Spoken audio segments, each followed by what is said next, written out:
الحمد لله رب العالمين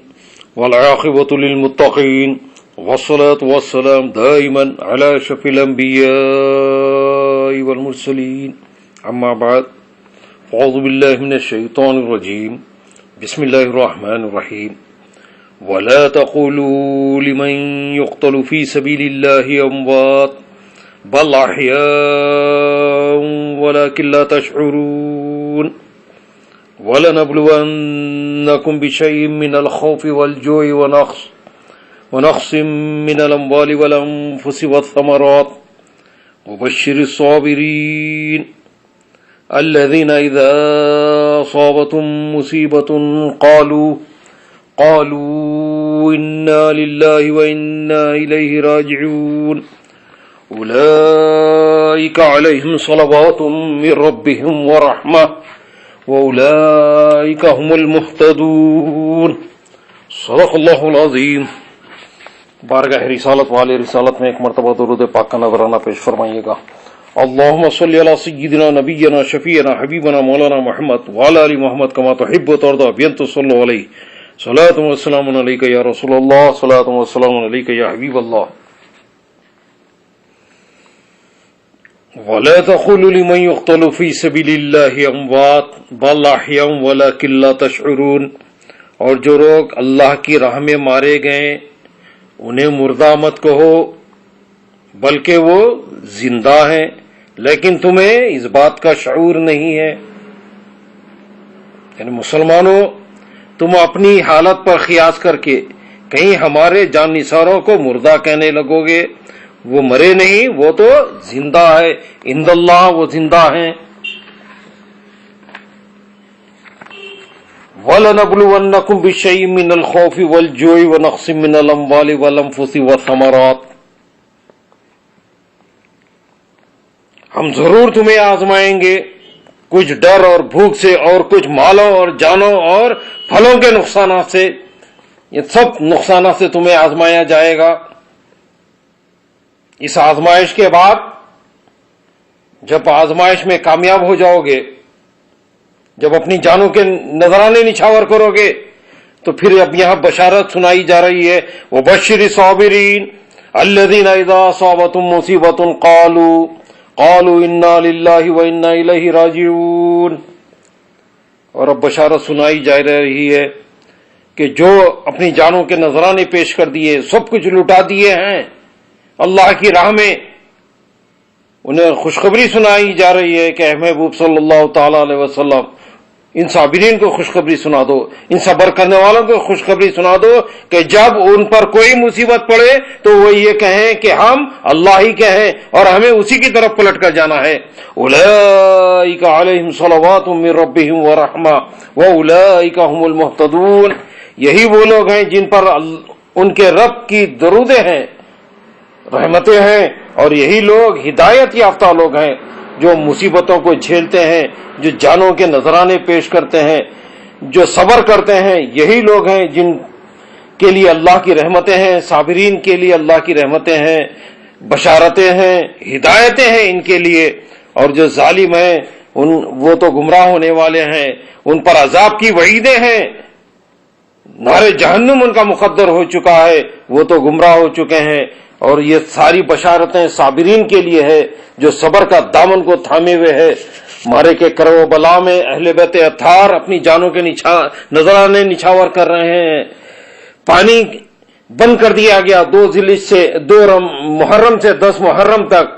اہل بیت اطہار پر پانی کا ایک بوند بھی ان کو نہیں پیش کیا گیا، دریائے فرات پر قبضہ کر لیا گیا۔ حضرت امام حسین رضی اللہ تعالیٰ عنہ کے چچا زاد بھائی حضرت مسلم بن عقیل اور 2 بچوں محمد و ابراہیم کو شہید کر دیا گیا۔ پھر حضرت عبداللہ کلبی، حضرت مسلم بن اوسجہ، وہب بن عبداللہ کلبی، حضرت حر رضی اللہ تعالیٰ عنہم، پھر آخر میں حضرت سیدنا قاسم بن حسن جو حضرت سیدنا امام حسن مجتبی رضی اللہ تعالیٰ عنہ کے شہزادے ہیں، صاحبزادے ہیں، آپ کو بھی شہید کیا گیا۔ اس طرح حضرت قاسم رضی اللہ تعالیٰ عنہ کے تینوں بھائیوں حضرت عبداللہ بن حسن، اور حضرت عمر بن حسن اور حضرت ابو بکر بن حسن بھی انتہائی جانبازی کے ساتھ دشمنوں سے جنگ کرتے ہوئے شہادت سے سرفراز ہو گئے.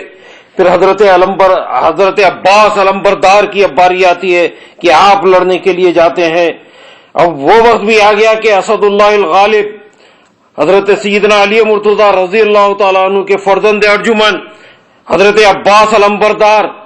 حضرت سیدنا امام حسین رضی اللہ تعالیٰ عنہ سے میدان کارزات کی اجازت طلب کر رہے ہیں اور عرض کر رہے ہیں کہ بھائی جان، سو بھائیوں، بھتیجوں، بھانجوں نے بھوکے پیاسے جام شہادت نوش کر لیا، لیکن اب ننھے منھے بچوں کا پیاس سے تڑپنا اور ان کا بلکنا مجھ سے نہیں دیکھا جا رہا ہے. للہ بھائی مجھے ابھی اجازت دیجیے، میں اپنی جان پر کھیل کر ایک مشک پانی لاؤں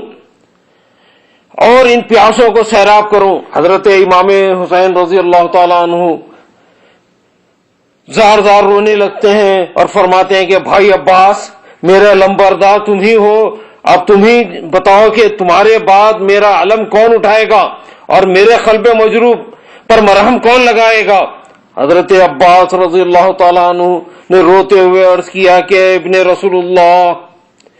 میری جان آپ پر قربان، خدا کی قسم اب زندگی میں کوئی مزہ باقی نہیں رہا. یہ گردن پر ایک بار یہ سر جو ہے گردن پر ایک بار گرا معلوم ہوتا ہے اور میں دنیا سے بالکل تنگ آ چکا ہوں. بس اب میری آخری تمنا یہی ہے کہ ساقی کوثر کے دلاروں کو چند گھونٹ دریائے فرات کا پانی پلا کر میں بھی جلد سے جلد بھائیوں اور بھتیجوں کے پاس پہنچ جاؤں. حضرت عباس علمبردار کے اصرار سے مجبور ہو کر حضرت سیدنا امام حسین رضی اللہ تعالیٰ عنہ نے اجازت دے دی. حضرت عباس علمبردار بہت طاقتور، بہادر اور انتہائی تجربے کار شاہ سوار تھے، اور کیوں نہ ہو کہ آپ حیدر کرار کی قوت بازو کے وارث سے نامدار تھے. جس وقت آپ ایک مشک کاندھے پر لٹکا کر گھوڑے پر سوار ہوئے اور مصری تلوار چمکاتے ہوئے رزم گاہ میں تشریف لائے تو سرزمین کربلا کا ذرہ ذرہ پکار اٹھا. میدان میں آ کر آپ نے اپنی گرجدار آواز سے فرمایا، اے کوفیو، اے بے وفا کوفیو، اے ظالمو،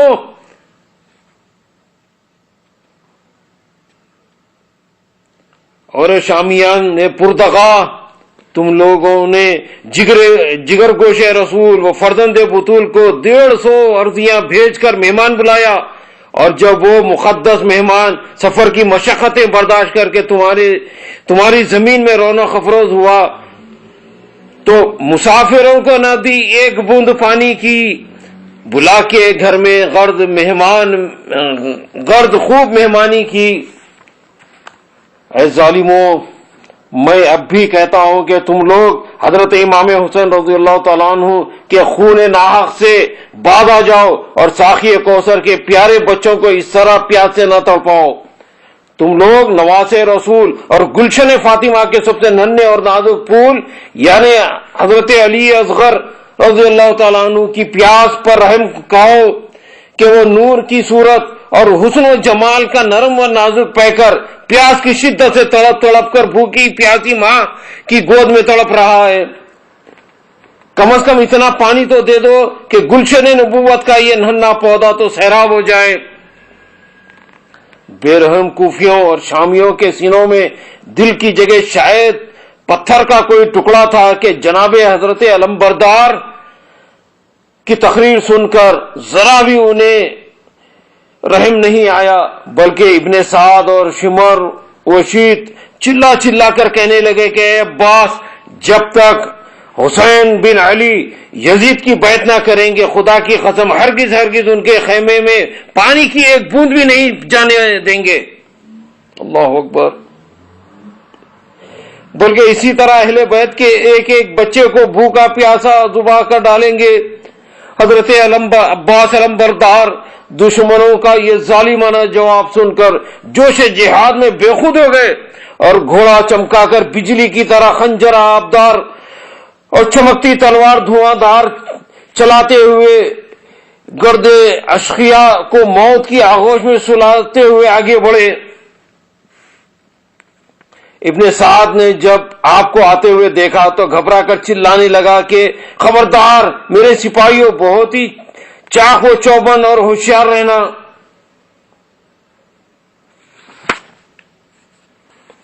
حضرت عباس علمبردار نے یہ کہا اور گھوڑا دوڑا کر دشمنوں کی صفوں کو چیرتے پھاڑتے ہوئے اس زور و شور سے آگے بڑھے کہ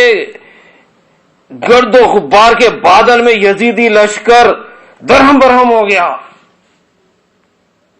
اور باوجود یہ کہ دشمنان نے کورے باطن چرخ شجاعت کے اس روشن ستارے کو چاروں طرف سے بادلوں کی طرح گھیر کر نیزہ و تلوار کی بارش کر دیتے، مگر پھر بھی یہ حیدر کرار کی گود کا پالا شہ سوار کئی ہزار پیادہ وہ سوار کو مارتے کاٹتے ہوئے اور دریائے فرات کے کنارے پہنچ گیا اور مشک کو پانی سے بھر لیا۔ اس زبردست حملہ اور مار دھاڑ کی وجہ سے آپ پر بے انتہا پیاس کا غلبہ ہو گیا، چنانچہ شدت تشنگی سے بے تاب ہو کر حضرت سیدنا عباس علمبردار نے چلو بھر پانی ہاتھ میں لے کر چاہ کے پی لے، لیکن تاکہ تازہ دم ہو کر آدھا سے لڑتے ہوئے پانی کی مشک خیمے اہل بیت میں پہنچا دیں، مگر جو ہی پانی منہ کے قریب لے گئے، حضرت عابد بیمار اور حضرت علی اصغر شیرخوار کی پیاسی یاد آ گئی۔ آپ کی غیرت ایمانی نے یہ قبول نہیں کیا کہ ساقی کوثر کے بیٹے تو پیاسے تڑپتے رہے اور میں پانی سے سیراب ہو جاؤں۔ چنانچہ فوراً ہی آپ نے چلو کا پانی پھینک دیا اور فرمایا کہ اے دریائے فرات، گواہ رہنا کہ تیرا ایک ایک قطرہ اس وقت تک مجھ پر حرام ہے جب تک میں ساقی کوثر کے دلاروں کو بھر کر پانی نہ پلاؤں۔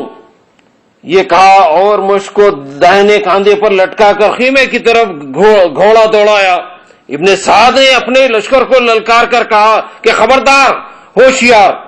اگر یہ مشک خیمے اہل بیت میں پہنچ گئی اور شیر خدا کے شیروں کو پانی مل گیا تو تم میں سے کوئی بھی ایسا نہ رہے گا جس کے بچے یتیم اور جس کی بیویاں بیوہ نہ ہو جائیں۔ یہ سنتے ہی سپاہ شام نے عباس سے تشنا کام کا چاروں طرف سے محاصرہ کر لیا اور تیر و تلوار کی بارش کرنے لگے، یہاں تک کہ نوفل مردود نے پیچھے سے دھوکہ دے کر ایسی تلوار چلائی کہ آپ کا داہنا بازو شہید ہو گیا، اور سیدنا عباس علمبردار نے جھپٹ کر بائیں کاندھے پر مشک لٹکا لی۔ پھر کسی ستم شعار نے ایسی تلوار ماری کہ آپ کا بایاں بازو بھی کٹ گیا، زمین پر گر پڑا۔ جب دونوں بازو کٹ گئے تو آپ نے جھک کر مشک کو دانتوں سے پکڑ لیا اور گھوڑے کی رکاب سے دشمنوں کو ٹھوکر مارتے ہوئے خیمے کی طرف بڑھتے چلے جا رہے تھے کہ ناگہاں کسی ظالم نے ایسا تاک کر مشک پر تیر مارا کہ مشک میں سوراخ ہو گیا اور پانی گرنے لگا، یہاں تک کہ آپ جب خیمے کے پاس پہنچے تو مشک میں ایک قطرہ بھی پانی نہیں تھا اور جسم زخموں سے چھنی ہو چکا تھا۔ نڈھال ہو کر گھوڑے کی زین سے زمین پر گر پڑے اور آخری وقت میں یہ کہہ کر حضرت امام کو پکارا کہ یا اخا ادرک اخاک، یا اخا ادرک اخا، یعنی اے بھائی جان اپنے بھائی کی خبر لیجئے۔ حضرت امام حسین رضی اللہ تعالی عنہ اس آواز پر بے تابانہ دوڑ کر پہنچے تو کیا دیکھا کہ حضرت عباس علمبردار خون میں نہائے ہوئے بہشت بری کا سرخرو ستارہ بننے کے لیے تیار ہیں۔ حضرت سیدنا امام حسین رضی اللہ تعالی عنہ نے اس زور سے آہ کھینچی کہ کربلا کی زمین شدت غم سے دہل گئی اور آپ کو اپنی آغوش رحمت میں اٹھا کر خیمے اتھر میں لائے اور زبان مبارک پر غم میں ڈوبے ہوئے یہ کلمات تھے، الان انکسر ظہری وقلت حیلتی، یعنی اب میری کمر ٹوٹ گئی اور میرا سہارا کوئی نہ رہا۔ پھر آپ روتے ہوئے حضرت عباس علمبردار کے خون آلودہ چہرے پر اپنا منہ رکھ کر اپنے بھائی کہہ کر پکارتے رہے، اللہ اکبر، اسی طرح حضرت عباس کے دوسرے بھائی یعنی عثمان بن علی، وہ عبداللہ بن علی، وہ محمد بن علی، وہ جعفر بن علی، سب یکے بعد دیگر نہایت ہی جوش جہاد کے ساتھ لڑتے ہوئے راہ حق میں اپنا گلا کٹا کر شہید ہو گئے، رضی اللہ تعالی عنہم، انا للہ و انا الیہ راجعون۔ اب حضرت سیدنا علی اکبر ہیں، اب عوام کے سامنے آپ کے نور نظر حضرت علی اکبر حاضر ہیں اور میدان جنگ کی اجازت طلب کر رہے ہیں۔ اللہ اکبر! عجیب وقت ہے کہ چہیتا بیٹا شفیق باپ سے سر کٹانے کی اجازت طلب کر رہا ہے۔ در حقیقت حضرت امام حسین رضی اللہ تعالیٰ عنہ کے لیے بڑے امتحان کا وقت تھا۔ 18 برس کا جوان بیٹا، بڑھاپے کا سہارا، پیری کا عصا، اجازت دیں تو کس قلب و جگر سے، اور نہیں اجازت دیتے تو گلشن رسالت کا گل شاداب رنج و غم سے کھنکھلایا جاتا ہے کہ کیونکہ اس آرزو مند شہادت کو شوق جہاد نے اس قدر ورفتہ بنا دیا تھا کہ اگر سیدنا امام حسین رضی اللہ تعالیٰ عنہ ان کو میدان جنگ میں جانے سے روک دیتے تو صدمات سے ان کے سینے میں تشنا شیشہ دل پاش ہو جاتا۔ چارہ و ناچار حضرت سیدنا امام حسین رضی اللہ تعالیٰ عنہ کو اجازت دینی ہی پڑی۔ حضرت سیدنا علی اکبر رضی اللہ تعالیٰ عنہ، آپ کا لقب شبیہ محمد رسول اللہ ہے، شبیہ پیغمبر ہیں، حضور نبی کریم صلی اللہ علیہ وسلم کے ہم شبیہ ہے، یعنی ان کی شکل و صورت اور چہرے کا نقشہ ہو بہو جمال مصطفیٰ صلی اللہ تعالی علیہ وسلم کا آئینہ ہے۔ حضرات صحابہ کرام رضی اللہ عنہم کو جب دیدار محمدی کا شوق بے تاب کرتا تھا تو دور دور سے سفر کر کے مدینہ منورہ آتے تھے، اور حضرت سیدنا علی اکبر رضی اللہ تعالیٰ عنہ کے چہرے انور کا جمال دیکھ کر ان کے دلوں کو تسلی حاصل ہو جاتی تھی۔ یہ نور کا پیکر اور تنویر مصطفیٰ کا مرقع، جس کے جمال صورت پر ہزاروں رعنائیاں تصدق اور جس کے قدموں پر نوجوانی کی لاکھوں بہاریں قربان ہو رہی تھیں، جس وقت میدان جنگ کا ارادہ کر کے روانہ ہونے لگا تو حضرت امام عالی مقام خیمے کے اندر تشریف لے گئے اور تبرکات کا صندوق کھول کر بہترین تبرکات جو محفوظ سے نکال کر لائے، اور عروس شہادت کی گود میں قیامت تک ہونے والے دلہا کو ان مقدس تبرکات سے آراستہ فرمایا اور اپنے شہزادے علی اکبر کو میدان میں بھیج دیا۔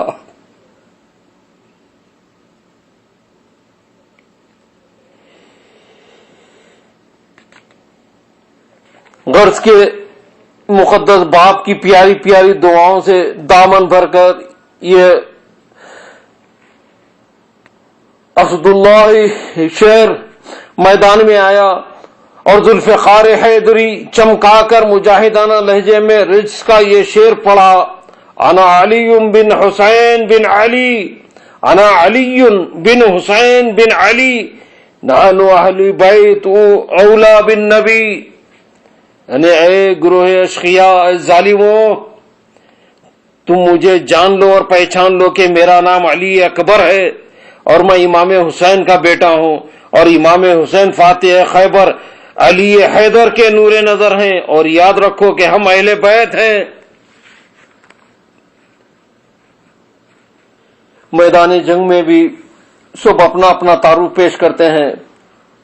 کہ میں کس کا بیٹا ہوں، اپنے حسب و نسب کو پیش کرتے ہیں۔ وہاں بھی بچانا چاہتے ہیں کہ دیکھو اب بھی سمجھ جاؤ، اب بھی ان چہروں کو دیکھ لو، تمہیں یہ چہرے ان چہروں کی یاد نہیں دلاتے ہو؟ ارے کیا علی اکبر کا چہرہ دیکھ کر رسول اللہ صلی اللہ علیہ وسلم کا چہرہ یاد نہیں آتا؟ ارے یزیدیوں، چہروں کو دیکھ کر پہچانو، اہل بیت کے چہروں کو دیکھ کے پہچانو۔ اے خارجیوں، اے بدباطنوں، تم اس دور میں بھی اہل بیت کے نورانی چہروں کو دیکھ کر پہچان لو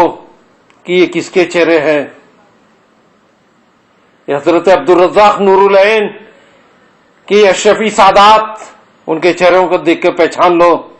کہ اہل بیت ہیں. یہ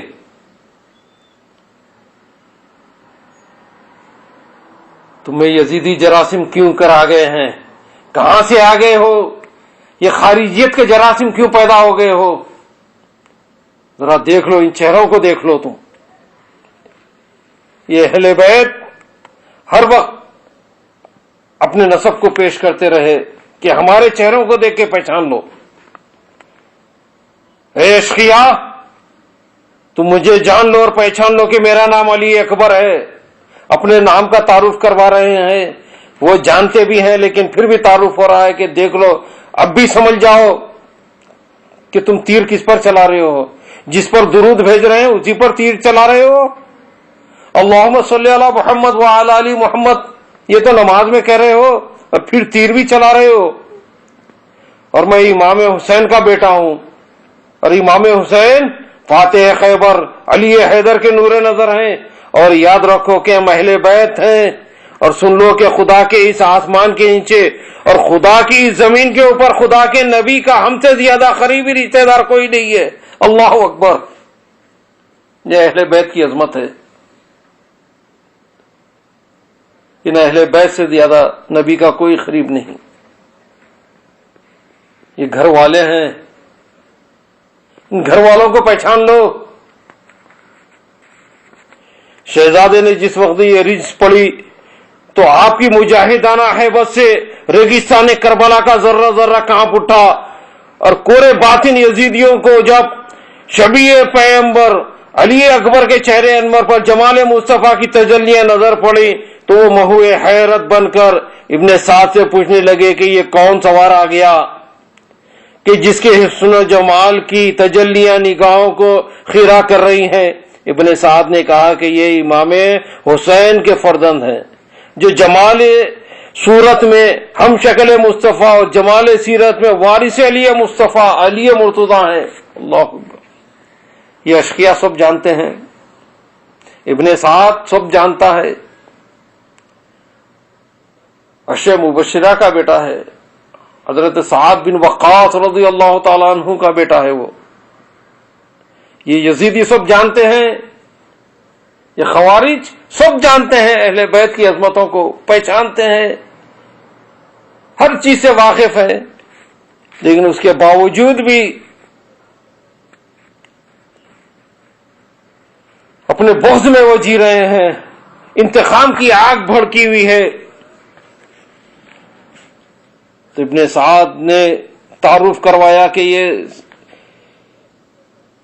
سیدنا امام حسین رضی اللہ تعالیٰ عنہ کے شہزادے حضرت علی اکبر ہیں. یہ سن کر یزیدی فوج میں ایک سناٹا چھا گیا اور ان کے ضمیر کی آواز نے انہیں جھنجھوڑا کہ اللہ اکبر، تنویر مصطفیٰ کی نورانی تصویر پر کون تلوار اٹھانے کی جرت کر سکتا ہے؟ لیکن یزید پلیت کے انعام و اکرام کی تماکا بھوت ان کے سروں پر سوار تھا اور دنیا کی حرص نے انہیں اس قدر اندھا بنا دیا تھا کہ وہ اہل بیت کی قدر و منزلت اور اپنے کرتوت کی شامت و نحوست کو جانتے ہوئے بھی اپنی شقاوت سے باز نہیں آئے اور آل رسول کے خون ناحق کا نہ مٹنے والا دھبا اپنی پیشانیوں پر لگا کر دونوں جہاں کی روسیائی میں گرفتار اور خیر قہار اور وہ غضب جبار کے سزاوار بنے. بہر کیف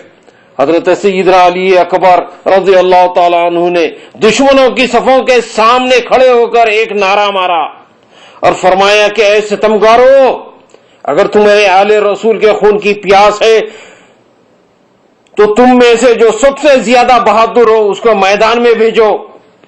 اور تم کو زور بازو حیدر دیکھنا ہو تو میرے سامنے آؤ. شہزادے علی وقار کی مجاہدانہ للکار سن کر لشکر اشرار سہم گیا اور کسی میں بھی یہ ہمت وہ جرت نہیں ہوئی کہ وہ ذوالفقار حیدری کا سامنا کرتا. جب بار بار کی للکار کے باوجود کوئی خونخوار آگے نہیں بڑھا تو آپ نے فوراً ہی گھوڑا کدا کر دشمنوں کی صفوں پر حملہ کر دیا اور